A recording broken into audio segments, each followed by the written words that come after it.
धीरा ये जहर एक दिन आपको खोखला कर देगा, हड्डियां कमजोर पड़ जाएंगी, समय के पहले बीमारियों का आप घर बन जाएंगे। जब शाम को आप चाय पीते हैं, आहा, यही मूल है। बड़े बड़ी पवित्र बुद्धियों को भी आहार दूषित जाने पर भ्रष्ट आचरण हो गया। आज जितनी बीमारियां हैं सिर्फ गलत खाने से हैं। प्रिय भक्तों, स्वागत है आपका हमारे आज के इस वीडियो में। आज के इस वीडियो में संतों कथावाचकों द्वारा हम जानेंगे कि हमको चाय पीना चाहिए या नहीं, चाय पीने से क्या नुकसान है, भोजन कैसे करना चाहिए, किस प्रकार के भोजन करने से हमें बहुत ज़्यादा नुकसान होता है, जिसके कारण मनुष्य के जीवन में परेशानियां आती रहती हैं। इन सभी प्रश्नों के उत्तर आपको श्री गुरुजनों की वाणी द्वारा इस वीडियो में मिल जाएंगे। प्रिय भक्तों, आज का वीडियो बहुत ही महत्वपूर्ण होने वाला है, इसलिए वीडियो को अंत तक जरूर देखना। तो चलिए देखते हैं यह वीडियो। और चाय ना पिए? चाय काहे पियोगी मैया? चाय पीना सही है? नहीं, यही पूछ रहे गुरुदेव आपसे। चाय क्यों नहीं पीनी चाहिए बताओ? चाय पीने के नुकसान क्या है? हमें पता नहीं है, इसलिए। देखो, चाय में पत्ती होती है, चाय पत्ती। चाय पत्ती एक प्रकार की औषधि है। चाय पत्ती में जब आप दूध डालते हैं तो चाय पत्ती के संपर्क में जब दूध आता है तो दूध का गुण बदल जाता है और बदल करके वो पॉइजन हो जाता है, जहर बन जाता है। इसलिए आपने देखा होगा कि चाय पीने वालों को नशा होने लग जाता है। चाय नहीं मिलेगी तब तक वो बेचैन रहते हैं जी। चाय पीने वाले को चाय ना मिले ना तो पागल सा हो जाता है।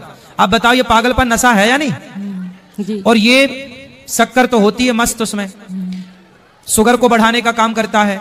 और ये धीरा धीरा ये जहर एक दिन आपको खोखला कर देगा, हड्डियां कमजोर पड़ जाएंगी, समय के पहले बीमारियों का आप घर बन जाएंगे। जब शाम को आप चाय पीते हैं, आहा, भोजन लेट कर देंगी पर चाय लेट नहीं करेंगे। चाय पे तो माताएं बहन कोई भी आ जाए वो चाय बनाएंगी उसके लिए, और एक कप अपने लिए स्पेशल। पहली बात तो मैं ये कह नहीं सकता कि चाय मत पियो, क्योंकि मैं खुद पीता हूं, इसलिए मैं आपको मना नहीं कर सकता, ठीक। लेकिन एक सलाह जरूर दूंगा कि कभी भी खाली चाय न पिए। हो सके तो शाम को जूस वगैरह पी लें, माताओं के लिए जरूरी है। अगर जो एक पति, ध्यान से सुन लो, पति जितने भी पति अपनी पत्नी को अपने हाथ से जूस पिला के बनाओ, पिलाओ, फिर कहो पियो देवी तुम बहुत काम करती हो, है? ध्यान से, मजाक नहीं करे, हंसो मत। पति हंस रहे बोले हैं ये तो हमें पिलाती हैं, हम कैसे पिलाएं? पिला दिया करो कभी 2-4 दिन में एक आध बार, ले लो तुम भी पियो। तो अगर हो सके तो जूस पिए, चाय को त्याग दें, कॉफी देख लें आप, लेकिन चाय जब पीनी हो शाम को तो कभी भी खाली चाय न पिए। भोजन है ये जीवन का एक बहुत बड़ा अंग है। हमारे प्राणों का पोषण होता है और सूक्ष्म बात, इससे हमारे मन का निर्माण होता है। अगर हम अपवित्र भोजन, गंदे विचारों से युक्त बनाया हुआ भोजन, अधर्म के द्वारा कमाए हुए धन से भोजन, तो हमारे मन को वासना में कर देगा, मलिन कर देगा, और बुद्धि को निर्णय ठीक करने की शक्ति का अपहरण कर लेगा। अगर हम इस पद्धति से भोजन पाते तो हमारी बुद्धि प्रकाशित होगी और मन ठीक हो जाएगा। वैसे भी ग्रामीण कहावत में भी जैसा खाए अन्न वैसा बने मन, इसका बहुत बड़ा प्रभाव पड़ता है। तो धर्म से कमाए हुए अन्न को जब हम रसोई में अमनिया करें तो उस समय विषय वार्ता, विषय चिंतन नहीं होना चाहिए। अंदर ही अंदर नाम जप करो, भगवत चिंतन करो और विचार करो कि प्रभु को भोग लगाना है, चाहे गृहस्थ हो चाहे विरक्त। प्रभु को अर्पित करने की भावना में ही पवित्रता आ जाती है। छूना मत, श्री जी को भोग लगाना है, एक पवित्रता आ जाती है। और जब हम भोग लगा के प्रसाद पाए तो दूसरे हाथ का स्पर्श ना हो, बाएं हाथ का स्पर्श ना हो। जैसे जो लोग दोनों हाथों से ऐसे, ये बुद्धि को खराब करने वाला, ऐसे नहीं पाना चाहिए। बाएं हाथ को अलग करके दाहिने हाथ से, एक हाथ से ही भोजन पाने का विधान है, आराम से केवल नाम जप करते हुए। दूसरा, शब्द रहितम, भोजन पाते समय आवाज नहीं करनी चाहिए, मौन रहना चाहिए। नाम जप करो, अंदर से कोई पद चला लो, शांत हो जाओ। भोजन परोसने वाला रोटी हल्ला मचा के ये ऐसा नहीं, वो जब आपके सामने परोसने आ रहा है, वो जो दे रहा है आपको आवश्यक है ले लीजिए, नहीं आ रहा है जितना आया है राधे श्याम पाली। गृहस्थी में तो स्वयं आपने बनाया, भोग लगाया, आराम से बैठ के नाम जप करते हुए पाइए, एक हाथ से पाइए, दाहिने हाथ का ही प्रयोग होना चाहिए। दोनों हाथ स्पर्श होने से फिर वो अपनी बुद्धि को मलिन कर देगा, ऐसा शास्त्रीय सिद्धांत है। पात्र में एक ही हाथ का स्पर्श होना चाहिए। ऐसे प्राय जो लोग सत्संग नहीं करते, साधु सेवन नहीं, वो दोनों हाथों से ऐसे नहीं पाना चाहिए, शास्त्र निषेध। तो भोजन भगवत चिंतन करते हुए बनाएं, प्रभु को अर्पित करें, और जब प्रसाद पाए तो मौन रखें। उस समय प्रसाद के समय बोला नहीं जाता, बातचीत ये वो, ऐसा नहीं। किसी की तरफ देखो मत, अपने प्रसाद की तरफ देखो, सावधानी रखो, एक एक कवल में भगवत नाम जप, राधा राधा राधा। उससे क्या होगा, आगे कह रहे हैं, क्षमस तारणाय वही, अपने को तारने की और दूसरे को भी तारने की बुद्धि उसके अंदर प्रकट हो जाती है। हम लोगों की आज जो बुद्धि मलिन है ना, मनमानी आचरण करने का आदेश कर रही है, उसका कारण यही है। बहुत तरह से हम अपनी बुद्धि को अपवित्र करते रहते हैं। आहार पूरे जीवन का आधार है। भोजन ठीक है तो सब ठीक हो जाएगा। भोजन धर्म युक्त कमाए हुए धन से, भगवत चिंतन करते हुए, रसोई में अमनिया करके, भगवत अर्पित करके, प्रसाद स्वरूप मौन धारण करते हुए, नाम जप करते हुए प्रसाद को एक हाथ से पाना।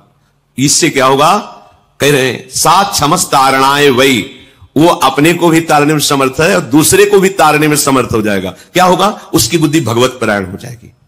और इसके विपरीत जूता पहने हैं, अब जैसे आप समय देखो कलयुग का, आप जैसे भोजनालय में कहीं, जिन्हें होटल आदि कहते हैं, वहां पाने गए, आप जूता थोड़ी उतारते हैं, हाथ थोड़ी धोते हैं, कुल्ला थोड़ी करते हैं, पशुवत आचरण।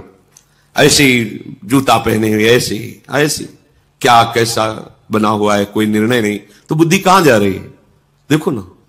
केवल धर्माचरण की तरफ बुद्धि जा रही, शास्त्र युक्त, इंद्रियां शांत, भगवत चिंतन परायण, धर्म युक्त चेष्टाएं, ये सब केवल कहने में रह जाती, जीवन में आचरण में नहीं आ पाती, क्योंकि आहार विहार ही ठीक नहीं है।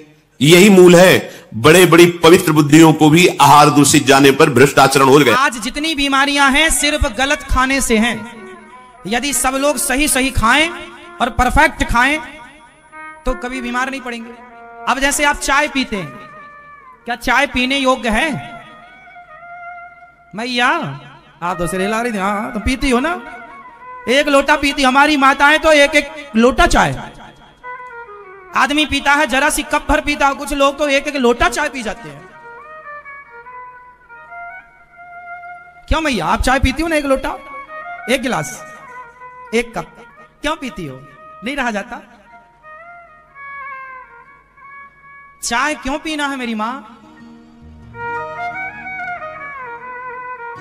तुलसी पानी में डालो, थोड़ा अदरक डाल लो, और भी पदार्थ होते हैं जो पौष्टिक हैं, थोड़ा थोड़ा डाल के उनको पका के उनका रस पियो, आपका स्वास्थ्य लंबा चलेगा, बीमार ही नहीं पड़ेंगे।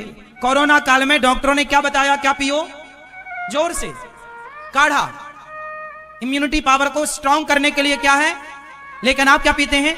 चाय। कोरोना चला गया, फिर आप चाय पे आ गए। हमें कहा 4 तरह का भोजन बेकार होता है। पहले नंबर का भोजन, जिस भोजन की थाली को कोई लांग कर चले गया, वो नाली में पड़े हुए कीचड़ के बराबर होता है। ऐसा भोजन नहीं करना चाहिए जो कोई लांग कर चले गया। दूसरा भोजन, जिस भोजन की थाली में ठोकर लग जाए, वो भ्रष्टा के बराबर, गंदगी के बराबर होता है। जिसमें ठोकर लग गई और खा लिया, वो भ्रष्टा के बराबर है। तीसरे नंबर का भोजन, जिस भोजन की थाली में बाल पड़ा हो, केश पड़ा हो, वो दरिद्रता प्रदान करता है। और चौथे नंबर का भोजन, पति और पत्नी एक ही थाली में साथ बैठकर भोजन कर रहे हो तो वो मदिरा के बराबर होता है। ये 4 तरह का भोजन होता है। प्रिय भक्तों, आप सभी ने श्री गुरुजनों का यह प्रवचन सुना। हमें उम्मीद है आपको यह प्रवचन सुनकर अच्छा लगा होगा और इससे आपको काफ़ी कुछ सीखने को भी मिला होगा। प्रिय भक्तों, गुरुजनों की बातों से अगर आप सहमत हैं तो कृपया वीडियो को लाइक एवं हमारे चैनल को सब्सक्राइब जरूर कर लेना, ताकि आपको इसी तरह के ज्ञानवर्धक वीडियो मिलते रहें। तो चलिए चलते हैं, अपना ख्याल रखिएगा, अगले वीडियो में फिर मिलेंगे। जब तक के लिए जय श्री सीताराम, जय श्री राधे श्याम।